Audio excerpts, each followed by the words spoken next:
Las hormonas son, digamos, sustancias, son proteínas, son lípidos que tienen una función importante dentro de nuestra economía. Generalmente, no todas, se producen en la hipófisis, ¿no? Que tiene dos partes, ustedes ya lo han visto en histología, que es la neurohipófisis y la endohipófisis, ¿no? La endohipófisis la anterior, la endohipófisis la posterior, ¿no? Casi todas, que están en relación extrema con el hipotálamo. El hipotálamo, ¿no? Que ustedes ya también lo conocen por anatomía y por histología. El hipotálamo tiene todos los núcleos de nuestro sistema de protección, ¿no? Nuestro sistema autónomo, nuestro sistema involuntario. Entonces, al darse la orden, a nosotros tener una percepción del medio ambiente, el hipotálamo, da la orden, genera sustancias que provocan la liberación de otras sustancias en la hipófisis, y estas sustancias a su vez van a trabajar en las diversas glándulas que tenemos en el organismo, ¿ya? Las diversas glándulas. No todas trabajan así, pero es en general, ¿no? Desde el hipotálamo a la hipófisis y hacia las glándulas. Entonces son factores que se van liberando. ¿Y cómo se forman estas hormonas? ¿Cómo van a actuar? ¿Cómo van a proceder dentro de nuestras células y qué efectos van a tener? Es todo un trabajo importante. Bueno, ahora ustedes la conocen esta parte del endocrino más por la diabetes, ¿no? Pero tenemos varias glándulas que van a producir muchas patologías si es que no funcionan de la manera más adecuada. Entonces las hormonas son unas sustancias químicas producidas por una glándula, ¿sí? Y que van a necesitar un receptor específico. Este receptor específico va a producir cambios en las células, ¿no? Cambios en las células.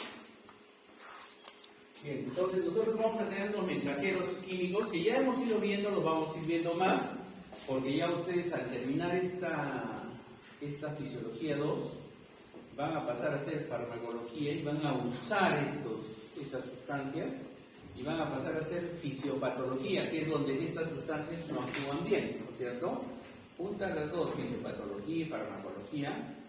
A grosso modo van a tener ya la idea de un tratamiento que van a darle a un paciente, ¿no?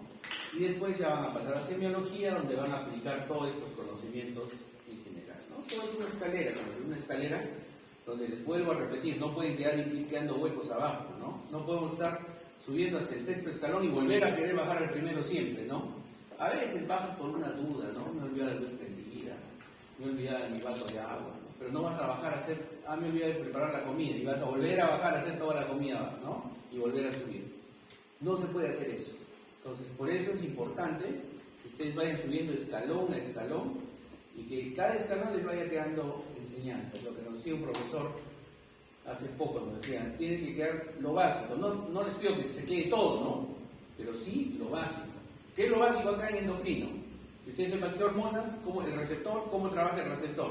¿Por qué? Porque cuando hagan farmacología, ese receptor, esa sustancia química se va a bloquear o la van a estimular para ir mejorando al paciente. Entonces, ¿qué sustancias tenemos en el cerebro? Los neurotransmisores, ¿no? Los neurotransmisores son proteínas también, que van a ir trabajando ahí. Y en el sistema endocrino, neuroendocrino, paracrino y autocrino van a trabajar las hormonas. ¿Ya? Estas sustancias en las cuales nos vamos a demorar 2 semanas y media. Estas hormonas van a trabajar de repente en el mismo cerebro, son neurohormonas. Van a trabajar en las células que están cerquita de ellas, son paracrinas. Van a trabajar y se van a estimular ellas solitas, son autocrinas, ¿no? Autocrinas. Y van a trabajar y van a ir a trabajar lejos, endocrinas. Y hay algunas sustancias que salen de este grupo de endocrinología en la cual son inflamatorias, que son las citocinas, que también son sustancias que se generan. Entonces, todas estas sustancias que se generan, ustedes las tienen que conocer al final de fisiología. Ya han visto citocinas en la parte de inmunología con el doctor Cruz, la fisiología 1, y también las han visto seguro con el doctor Gordillo. Y estos neurotransmisores los van a trabajar durante la tercera y última unidad que tenemos en fisiología 2, en neurofisiología, ¿no? Es importante el trabajo de neurotransmisores con sus receptores, sus segundos mensajeros. Es importante eso, ¿sí? Entonces les voy a rogar que tengamos 3 meses de pocas salidas y mucho estudio, porque eso va a depender del siguiente año que van a tener, ¿no? Entonces, más o menos esa es la parte de cómo trabajan las hormonas, ¿ya? Entonces, una hormona puede salir de la glándula e irse por la circulación e ir y trabajar en otro lugar. Son endocrinas, ¿no? Pero de repente va y trabaja al ladito, en la célula que está al ladito de ella, las vecinas, paracrinas, ¿no? De repente esa hormona sale y actúa sobre su misma célula que está saliendo, autocrina, se estimula, se autoestimula y autoestimula y autoestimula. ¿Ya? Autocrina en su misma célula, yuxtacrina en la célula que está al ladito justo de ella, justo vecina su célula. Endocrina cuando sale y comienza a circular por la sangre y va a otro lugar a hacer efecto. Por ejemplo, las hormonas tiroideas salen de la tiroides que está acá y salen a la sangre y comienzan a actuar, ¿no es cierto? La insulina en el páncreas, por ejemplo, sale del páncreas a la circulación y va y actúa en todo el resto de la economía, ¿no? Y las paracrinas cuando actúan a las células vecinas cerca a su lugar de acción. Entonces, estas hormonas, ¿cómo se sintetizan? ¿En qué lugar se sintetizan? En las diversas glándulas, ¿no? Ya entonces nos vamos a acordar de lo que hemos visto en fisiología, uno de los primeros capítulos, ¿no? Estas hormonas, como son particulares, necesitan leer el código genético, ¿ya? Y cuando lees tu código genético, entonces vas generando estas hormonas en el núcleo. Salen del núcleo y se van a ir al retículo endoplásmico rugoso, donde hay proteínas, ¿no es cierto? Se generan proteínas. Y entonces coges varias proteínas con el código genético y generas tu hormona proteína. Y ahí vas al aparato de Golgi, y en el aparato de Golgi las empaquetas, ¿no es cierto? La mayoría, ¿sí? Y después las liberas. Entonces, básicamente así se va formando una hormona. Y entonces estas hormonas, no todas las hormonas son proteínas de esta manera. Hay hormonas que también son grasas, ¿ya? Hay hormonas que solo son proteínas y grasas, ¿no? También, que se juntan entre ambas.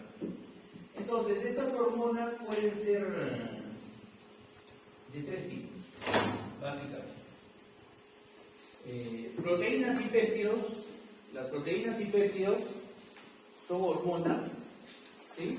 Son hormonas que se generan, como les he comentado, núcleo celular, van al retículo endoplásmico rugoso, jalan aminoácidos, ¿sí? Jalan aminoácidos, se hacen sus polipéptidos, van al aparato de Golgi, se empaquetan y son liberadas, ¿no? Esas son peptídicas o proteínas. Las esteroideas salen del colesterol que consumimos nosotros, ya de las grasas, ¿sí? De los estearácidos. Y estos esteroides son las hormonas esteroideas, bien digo, de la glándula suprarrenal, ¿no? Las hormonas esteroideas que nos ayudan a completar nuestra masa muscular, todo eso, ¿no?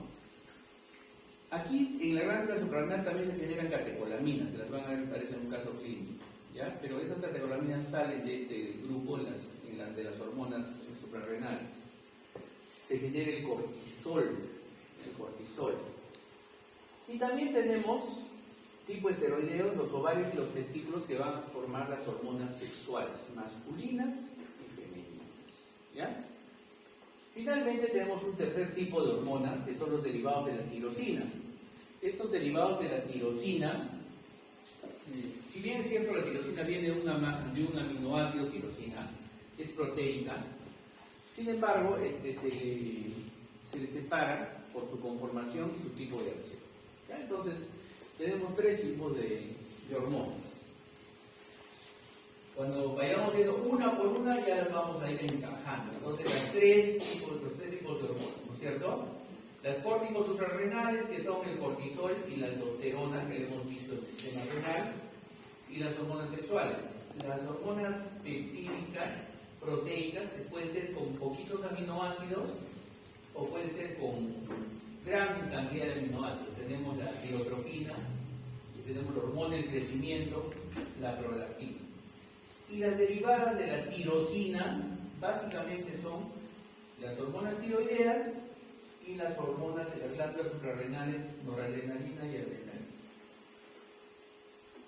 Entonces, todas estas hormonas, ¿no? Se sintetizan de diferentes maneras. Las hormonas proteicas o peptídicas se sintetizan como las proteínas en el núcleo. El ARN lee el mensaje de las hormonas que necesitamos, salen del núcleo de las cadenas los ARN mensajeros, leen en el ribosoma, el retículo endoplásmico rugoso, juntan aminoácidos y forman la hormona, ¿no? Y son empaquetadas en el aparato de Golgi, ¿no? Entonces, acá siempre pregunto esto, ¿no? ¿Dónde es la preprohormona? ¿Dónde es la prohormona? ¿No? ¿Y dónde está la hormona? ¿Sí? Entonces, la preprohormona, ¿sí?, es la que se activa y luego se empaqueta en el aparato de Golgi ya como prohormona. Y luego cuando ya se liberan, ya son hormonas. Nuevamente ahí, para que más o menos tengan en cuenta cómo se. Y las hormonas esteroideas se sintetizan a partir del colesterol. Que hemos visto en la clase pasada cómo se absorbe el colesterol, que hemos visto que nosotros consumimos colesterol en nuestras grasas, ¿no? Y que necesitamos ese colesterol para formar hormonas, ¿sí? Hormonas. ¿Y cómo pasan estas hormonas? ¿Cómo se van formando? Bueno, son ésteres, son liposolubles, van formando a través de la membrana celular. O sea, no es tanto cuento con estas hormonas, ¿no es cierto? Pero necesitan enzimas dentro de la célula para poder formarse. Eso lo vamos a ver dentro de un momento. Entonces, de estas hormonas provenientes del colesterol, del ergosterol, tenemos el estradiol, la testosterona, ¿sí?, el cortisol, la misma vitamina D3 que nos ayuda a formar, que nos ayuda a absorber calcio, ¿cierto? Tenemos estas hormonas. Y finalmente las hormonas tiroideas que se forman a partir del aminoácido tirosina, ¿no? Y se van a formar en la glándula tiroidea, se almacenan, no hacen gránulos como las hormonas peptídicas, sino simplemente se pega las cadenas, las vamos a ver cuando hagamos la hormona tiroidea, se van pegando los péptidos, los aminoácidos se van pegando y forman la hormona tiroidea, que es liberada así, como hormona tiroidea. Y esta tirosina también nos ayuda a formar adrenalina y noradrenalina en las glándulas suprarrenales. Estas catecolaminas tampoco son grandes, estas hormonas sí son gránulos, pero son gránulos más grandes que se liberan en el momento que el sistema nervioso autónomo es activado, ¿cierto? Por exocitosis. ¿Y cómo controlamos esta cantidad de hormonas? Por un fenómeno que se llama retroacción o feedback. Quiere decir que cuando hay muchas hormonas, ¿qué hace el feedback? Entonces, tengo demasiada hormona tiroidea, ¿qué hace el feedback? Entonces va hasta nuestro hipófisis, hasta nuestro hipotálamo, dice, tienes mucha hormona tiroidea, suspende la producción del factor liberador, suspende la producción en la glándula tiroides y disminuye la producción de hormona tiroidea. ¿Qué nos produce la hormona tiroidea, por ejemplo? Nos produce el calor que tenemos, ¿no? La actividad que tenemos. Por ejemplo, ustedes van a un clima muy frío, y entonces, ¿qué pasa con la hormona tiroidea? Dicen, no, tengo que producir calor, tengo que hacer que mis músculos tiemblen, hay que darle más actividad a este cuerpo para que se caliente, porque así me ponga mucha ropa y mi calor interno va disminuyendo, lo hemos visto en Fisiología 1. Entonces, ¿qué es lo que va a generar la hormona tiroidea? Va a generar que haya mayor cantidad de hormona tiroidea, ¿no? Mayor cantidad. Esta hormona tiroidea va y comienza a trabajar y producir calor. Cuando ya produjo calor y hay demasiada hormona tiroidea, este calor también produce taquicardia, sube la presión, todo eso. Entonces es demasiado. Entonces viene el feedback, ¿no? Y disminuye y lo lleva a sus niveles fisiológicos normales.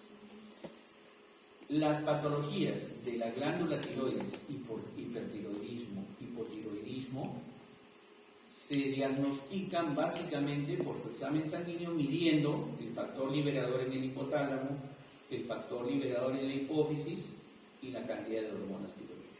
Cuando hagamos el capítulo respectivo, al salir de ese capítulo ustedes van a estar en la capacidad de leer un examen de hormonas tiroideas y decidir si el paciente es hiper o hipotiroideo.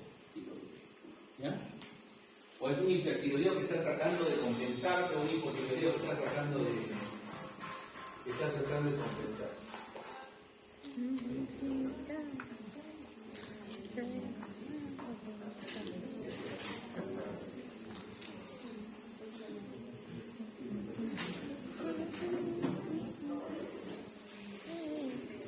Bien, entonces nosotros vamos con esta situación de la retroacción o el feedback. Tenemos un centro superior nervioso, el cerebro. El cerebro es el que capta, ¿no es cierto? Capta todo el cerebro. Y el cerebro le dice al hipotálamo, ¿no? Al hipotálamo le dice, oye, vamos a tener que liberar más hormona de este tipo, más hormona, o vamos a bajar la cantidad de hormona. Eso es el hipotálamo, es el centro, digamos, donde se forman factores liberadores. ¿Ya? Vamos a verlo poco a poco, no se preocupen. Son por lo menos 6 glándulas vamos a analizar en este curso. De ahí llegamos a la hipófisis, ¿no? Y la hipófisis, que tenemos 2 hipófisis, la anterior y la posterior. La posterior trabaja casi solita, con oxitocina, ¿no? Y ADH, que ya le hemos visto ADH cuando hemos hecho renal. Y la anterior, que sí tiene varios grupos celulares para factores liberadores, ¿ya? Entonces la hipófisis, estos grupos celulares, va y comienzan a liberar factores liberadores hacia las glándulas blancas, ¿no? Y en las glándulas blancas tenemos tiroides, tenemos páncreas, glándulas suprarrenales, a veces el músculo para sus hormonas de crecimiento, etc. ¿Ya? Entonces vamos a ir viendo eso. Y tenemos nuestras glándulas genitales, ¿no es cierto? Órganos sexuales masculinos, femeninos, para liberar los desnudos, ¿no? Entonces, cuando terminemos el curso, estas semanas les van a dar la capacidad de ver estas hormonas, cómo se van liberando, ¿no? Cómo se van liberando. Entonces, pero estas hormonas van a trabajar con receptores hormonales, ¿sí? Y estos receptores pueden estar en la superficie de las células, como hemos visto ya también, o puede estar dentro de la célula, ¿ya? En algunos casos especiales. Es decir, la hormona va a tener que meterse a la célula para ir hacia el interior y poder captar su receptor. En otros casos están solamente a flor de piel en la misma membrana celular. La mayoría de hormonas trabajan así, ¿sí? Entonces, por ejemplo, en la superficie de la célula están las peptídicas y las catecolaminas, ¿no? Y ahí las hormonas peptídicas vamos a ver, por ejemplo, la hormona del crecimiento, que tiene receptores en la masa muscular, ¿no? Por ejemplo, las hormonas, las catecolaminas, por ejemplo, con sus receptores alfa, beta, que hemos visto en el sistema nervioso autónomo, ¿sí? Y tenemos las hormonas que están en el núcleo o en el citoplasma, ¿no? Los receptores. Ahí vienen las hormonas esteroideas, todas las hormonas que vienen de la grasa, el cortisol, las hormonas sexuales. ¿Por qué? Como son liposolubles, pasan nomás la membrana celular y dentro van a encontrar su receptor y van a comenzar a producir sus sustancias respectivas. Y las hormonas tiroideas pasa lo mismo, ¿ya? Pasa lo mismo. Por ejemplo, la insulina para la diabetes, ¿dónde tiene su receptor? Ustedes ven ahí eso. ¿Dónde tendría su receptor? ¿Dentro o fuera? En la superficie, ¿no es cierto? En la superficie. Pero esto no es tan bonito y tan fácil, tan sencillo, ¿ya? Ahí sí viene un examen que tienen que saber. Esta interacción, cuando vas pegándote la hormona con el receptor, ¿no? La hormona con el receptor, entonces van a actuar en este receptor y van a producir una acción dentro de la célula. Y también ustedes ya lo han visto. Dentro de la célula hay alguien que nos ayuda, que se llama segundo mensajero. Es ahí donde viene la situación que complica un poco este capítulo, ¿sí? esta hormona se mete a la célula y encuentra dentro de la célula, en el lado izquierdo, encuentra dentro de la célula sus receptores, como son las hormonas sexuales, por ejemplo, la hormona tiroidea, ¿no? Ingresan, se meten nomás a la célula. Y dentro de la célula llegan a veces hasta el núcleo, y en el núcleo llegan y hacen leer con el ADN la conformación de su hormona tiroidea. Es ahí, por ejemplo, en la hormona tiroidea, es aquí en la hormona tiroidea, por ejemplo, que ustedes van a tener algunos problemas con niños, por ejemplo, los niños que nacen y tienen defecto de hormona tiroidea, ¿no? Cretinos, ¿ya? ¿Qué es lo que sucede? La hormona tiroidea nos ayuda al desarrollo cerebral y al desarrollo muscular y óseo, ¿no? En la primera etapa de nuestra vida. Y después ayuda a regular nuestro metabolismo interno. Pero en la primera etapa de vida, si yo no tengo hormona tiroidea, hay un defecto genético, viene la hormona tiroidea, se genera y llega y no puede producirse, porque es una hormona tiroidea que no sirve, entonces no produce, entonces mi cerebro no se va a desarrollar bien, se va a quedar chiquito, se va a quedar malformado. Entonces tenemos enanos cretinos, ¿no? Tenemos enanos hipoficiarios y enanos cretinos, ¿ya? Un enano cretino no es despectivo, es el término científico. Un enano cretino es una persona de talla bajita con retardo mental, porque no ha desarrollado el cerebro, ¿no? Y tiene alteración morfológica muy marcada. En cambio, un enanito hipoficiario, vamos a verlo cuando vamos a hormona del crecimiento, son enanitos simétricos y que conservan su capacidad cognitiva, no hay problema, ¿ya? Porque esos enanitos vienen de diferentes orígenes, ¿ya? De diferentes orígenes. ¿Ya? Este es un problema de la hormona tiroidea. Y cuando tienes hipotiroidismo provocado o hipotiroidismo que con el tiempo se va presentando por alguna causa, bueno, estos defectos tiroideos nos llevan, por ejemplo, a tener disminución del metabolismo en los adultos, ¿no? Entonces, un hipotiroideo tiene, sí, el pensamiento más lento, el trabajo más lento, el lípido no puede desarrollarse, entonces no puede metabolizarse bien, entonces tiene tendencia a subir de peso y tiene tendencia a la hipotermia, a hacer radicardias, ¿no? Entonces cuando pasa eso en la adultez, ¿ya? Por ejemplo, es un ejemplo con la hormona tiroidea. Esta hormona tiroidea, como les reitero, entra a la célula y comienza su acción dentro de la célula y la ADN. Bien. Pero las otras hormonas proteicas necesitan pues tener, como les digo, su receptor en la superficie, y al tener su receptor en la superficie activan un segundo mensajero dentro de la célula. Ese es el que va a trabajar.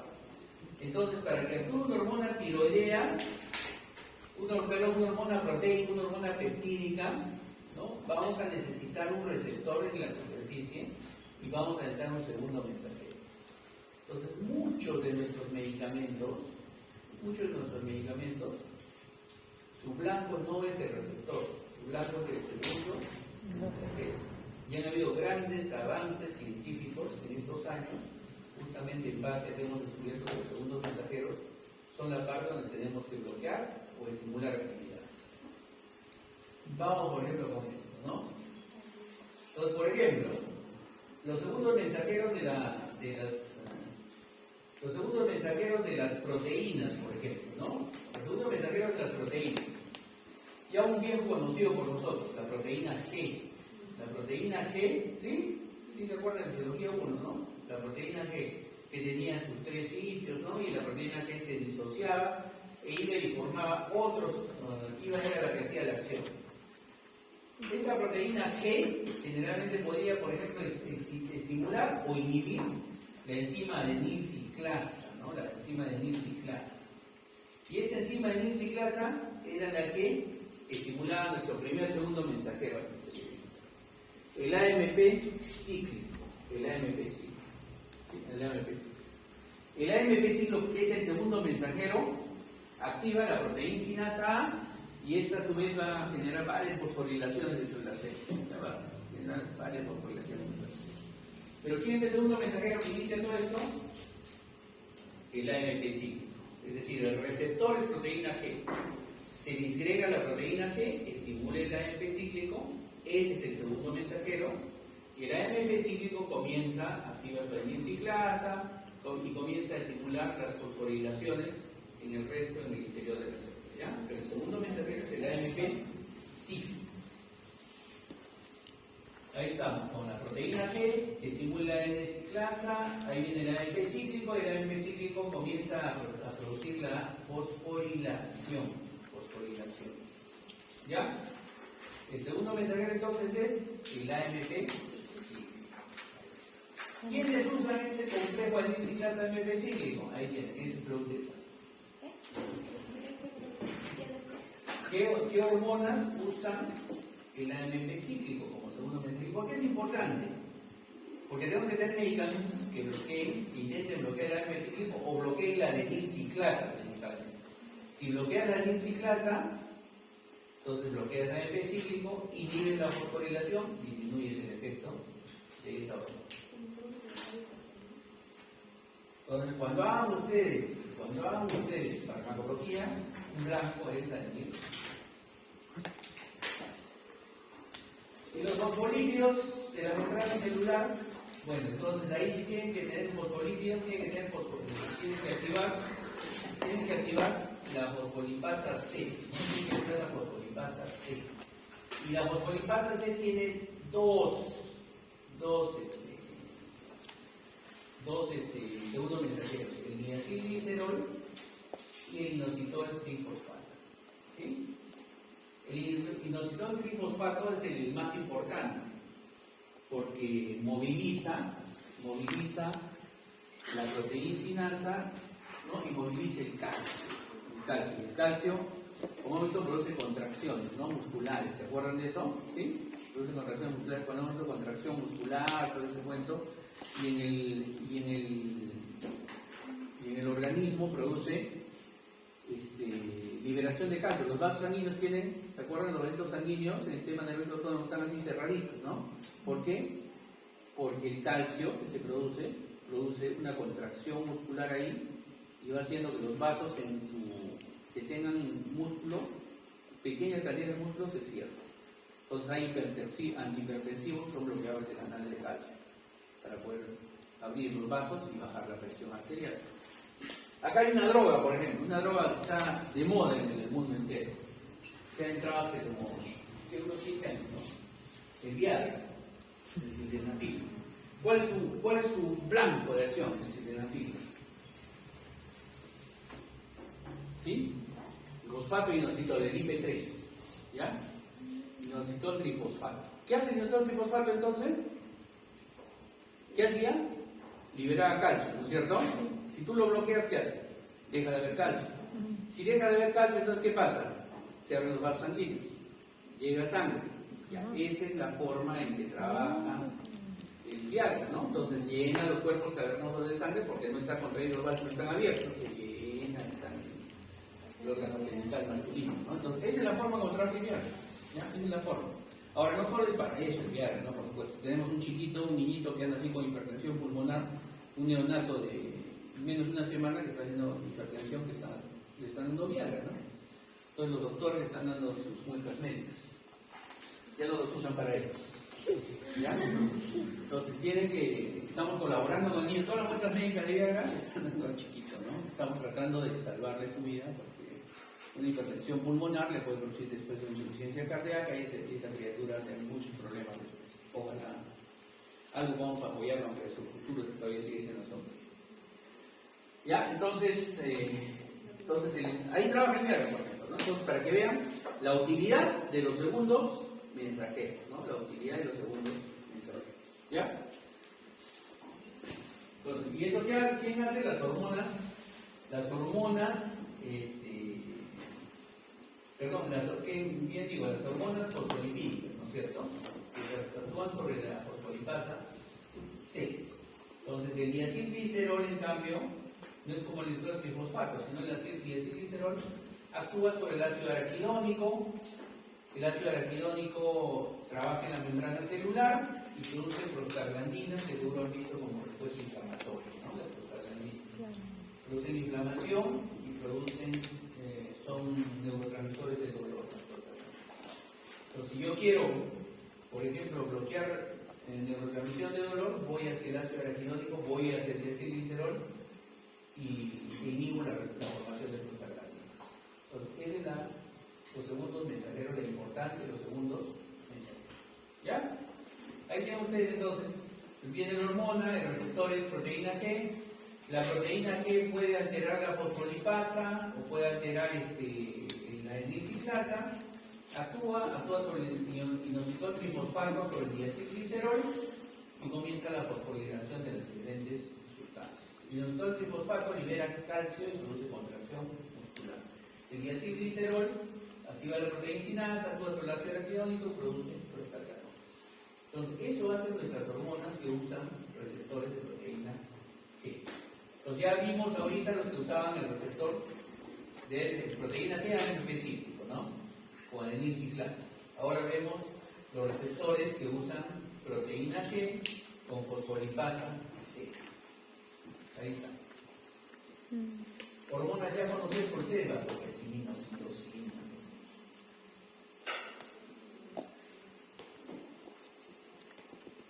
Bien. Y hay otra forma, otro segundo mensajero, el calcio-calmodulina, que también forma un complejo, el calcio, ¿sí?, por la hormona, forma un complejo, y este complejo altera las enzimas dependientes, ¿no?, del calcio-calmodulina. Y ahí viene esta acción de la hormona. ¿Quién usa el calcio-calmodulina? La adrenalina, en el sistema nervioso. Entonces, miren, todas las hormonas, y ya algunas sustancias que no son hormonas, actúan en la superficie de la célula. Tienen su receptor. Y hemos visto que es la proteína G, ¿no es cierto? El receptor. Es una proteína. ¿Ya? Es una proteína. Y esta proteína va a disgregarse y va a estimular un segundo mensajero. Un segundo mensajero que puede ser adenyl-ciclasa MP cíclico, y ese es el blanco farmacológico. Otro segundo mensajero que puede ser inositol fosfato o diacilglicerol, o sea, la fosfolipasa C, que también ese puede ser el segundo, el blanco terapéutico del paciente, o esta bomba calcio-calmodulina que todavía nos da dolores de cabeza, ¿ya? Que no es muy bueno como blanco terapéutico. Entonces, y las hormonas esteroideas, estimulan la síntesis proteica de la célula, pero las hormonas esteroideas principalmente van hacia el centro, son intracelulares, hacia el núcleo, hacia el ADN. Como estas hormonas esteroideas pasan hacia el ADN, entonces inducen cambios específicos en la transcripción. Entonces, nace un niño, varón, con testículos, comienza a generar su testosterona. El niño desde niñito comienza a generar testosterona en gran cantidad. No, ¿no es cierto? Cuando son chiquitos, las mujercitas sí son más machos que los varoncitos, ¿no? Pero van creciendo y llega el estímulo, y al llegar el estímulo externo, es algo que discutimos mucho éticamente, ¿no? Por lo menos yo soy un creyente, llega el estímulo externo. Antes, ¿a qué edad comenzaba la menarquia de los niños? ¿Quién les ha contado a sus mamás? 15, 17 también mi mamá. 17, sí, es cierto, 15, 13, 15, 17, 13 todavía eran adelantadas. Ahora, ¿a qué edad comienza la menarquia de las niñas? 11, ¿no? Hemos bajado. ¿Y por qué? Porque, o sea, el mundo ha cambiado tanto que la fisiología ha cambiado. ¿Hábitos? ¿Qué diferencia hay en la televisión que miran sus papás, que miraba yo, con la televisión que miran ustedes? Que han mirado ustedes cuando eran niños. Y que van a mirar sus hijos. Todos miramos dibujos, ¿no? Sí. Las películas eran tranquilas, ¿no? Entonces ahora todo es violencia, sexo, ¿no? Entonces los niños, desde pequeños, cuando salen a la calle, ¿qué miran? Chicos musculosos, chicas en bikini, ¿no? En los paneles, todo eso, ¿van sabiendo? No. Entonces, ¿qué es lo que pasa? Entonces, este estímulo, como todas las hormonas, ¿dónde se generan las hormonas? El estímulo era superior, ¿no es cierto? De ahí hipotálamo, hipófisis, y de ahí iba. Entonces, eso es lo que estaba pasando, ¿no? cambia. Por eso las hormonas de los órganos sexuales se despiertan antes. Tenemos menarqueas antes, los niños se masculinizan, ¿no? Mucho más antes que en tiempos anteriores. Y entonces, por ejemplo, la testosterona, ¿por qué estas generaciones que vienen son más grandes que nosotros que nos hemos quedado chacos? Porque ¿Por qué? la hormona de crecimiento. No, porque la testosterona estimula el crecimiento óseo, estimula el crecimiento muscular, ¿no es cierto? Entonces, aparte de la hormona del crecimiento. Entonces, ¿qué es lo que sucede? Los testículos están despertando antes, ¿sí? Y comienzan a generar testosterona antes, ¿ya? Comienzan a generar testosterona antes. Entonces, todo ha ido cambiando, toda nuestra fisiología ha ido cambiando en base a eso. Ahora hay neuropediatras, les cuento, hay endocrino pediatras, por ejemplo. Ahora ya no es como antes, que el pediatra era para todo, ¿no? Ahora no, ahora 3 años de pediatría y 2 años de endocrino pediátrico, ¿no? Tenemos en el hospital una doctora que ha sido pediatra, neonatóloga, neuropediatra, o sea, 3 residencias tiene. Y su esposo es pediatra, cardiólogo pediatra, ursiólogo pediatra, ¿no? Entonces, los dos se han pasado toda la vida haciendo residencias. Son bibliotecas andando. Entonces, no sé en qué momento se enamoraron. Bueno, la cuestión es de que todo va cambiando, ¿no? Todo va cambiando, ¿sí? Y entonces los chiquitos, la testosterona va estimulando el crecimiento. Entonces, ¿cómo trabajan estas? ¿A qué iba? ¿Por qué crecen? ¿Por qué menarcas? ¿Por qué? Porque estas hormonas, que son lípidos, vienen del colesterol, pasan la membrana celular, no necesitan el receptor, y se meten al núcleo. Y en el núcleo comienzan a leer el ADN. Si es un varoncito, lee el ADN del varoncito y le sabes qué vas a producir estas proteínas, necesitamos masa muscular, necesitamos que crezcan los huesos. Sale el ARN mensajero y le cuenta al retículo endoplasmático rugoso y comienza a juntar proteínas, comienza a disparar, ¿no es cierto? Y vas creciendo, ¿sí? Entonces pasa esa situación. Esto es lo que está pasando, ¿sí? Cuando haces deporte produce más hormonas sexuales masculinas, ¿no? Y las chicas necesitan tener también un cierto porcentaje, cuando hagamos la última parte, necesitan un cierto porcentaje de hormonas sexuales masculinas también, ¿no? Para su homeostasis. Entonces, así trabajan las hormonas sexuales, son hormonas lipídicas, ¿no es cierto? Ahí trabajan a nivel del núcleo, de las hormonas esteroideas. El cortisol trabaja ahí. El cortisol es, para nosotros, el cortisol es un excelente antiinflamatorio, nos ayuda a la neurotransmisión, a la transmisión celular. Sí, es un excelente antiinflamatorio, entonces tenemos que tener cortisol nosotros para nuestro trabajo perfecto de la homeostasis. ¿Ya? Las hormonas tiroideas, que también no necesitan el receptor celular, igual van y leen el ADN, y ahí metí el comentario que les dije de los enanos cretinos y de los enanos hipofisiales, ¿no es cierto? Ahí va, porque también la hormona tiroidea, que no necesita receptor, se mete al núcleo y lee el ADN y produce proteínas, ¿no? Que van a estimular el desarrollo cerebral, el desarrollo muscular y el desarrollo óseo. ¿Ya? Y eso más o menos, chicos. La siguiente clase, miren, vamos a tener que hacer una clase durante la siguiente semana, una clase que les voy a quitar media hora.